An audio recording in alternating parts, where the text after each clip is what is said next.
တိုင်ဖုန်းမုန်တိုင်းတွေကဘာကြောင့်ဖြစ်ပေါ်လာရတာလဲမုန်တိုင်းတွေရဲ့မူလအစကပူနွေးဆိုဆွတ်တဲ့ပင်လယ်ရေပြင်ပေါ်ကနေစပါရင်ပင်လယ်ရေမျက်နှာပြင်အပူချိန်26ဒီဂရီစင်တီဂရိတ်89ဒီဂရီဖာရင်ဟိုက်နဲ့အထက်ရှိတဲ့အခါရေတွေအငွေ့ပြန်ပြီးလေထဲမှာရေငွေ့တွေအများကြီးဖြစ်လာပါတယ်။အားနည်းရဝန်းအဲ့ဒီပူနွေးဆိုဆွတ်တဲ့လေတွေကအပေါ်ကိုတတ်သွားတော့အောက်မှာလေဖိအားနည်းတဲ့နေရာ low pressure area တစ်ခုဖြစ်လာပါတယ်။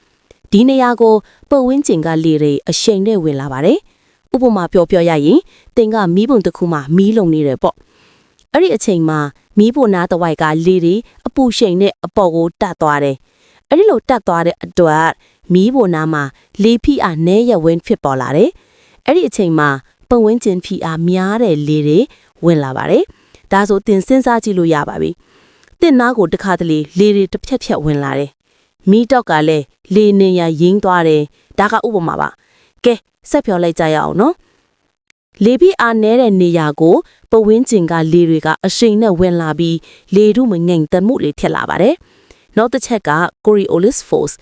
ကမာကြီးလက်ပတ်နေတာကြောင့် Coriolis အားဆိုတာထက်ပေါ်လာပြီးအဲ့ဒီဝင်လာတဲ့လေတွေကိုဖြန့်ဖြုတ်မသွားစေပဲ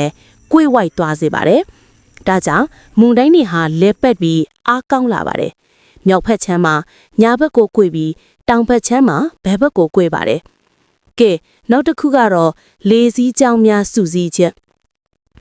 လေစီးကြောင်းတွေတိုက်ခတ်တဲ့အခါအခြားလေစီးကြောင်းတွေပါစုစည်းပြီးအပေါ်ကိုတက်လာတော့မုန်တိုင်းရဲ့အရှိန်ကိုပုံမမြင့်တင်ပေးပါတယ်။အထူးသဖြင့်ကုန်းသွဲလေတွေနဲ့အနောက်လေတွေတွဲဆုံတဲ့နေရာတွေမှာမုန်တိုင်းတွေဖြစ်လေရှိပါတယ်။မုန်တိုင်းအဆင့်ဆင့်ဖြစ်ပေါ်လာပုံ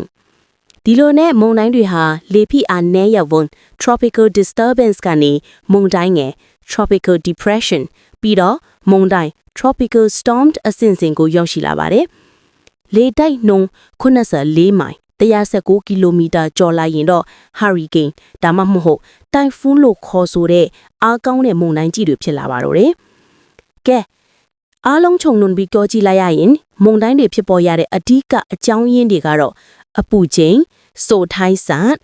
လေဖိအားနည်းရဝန်း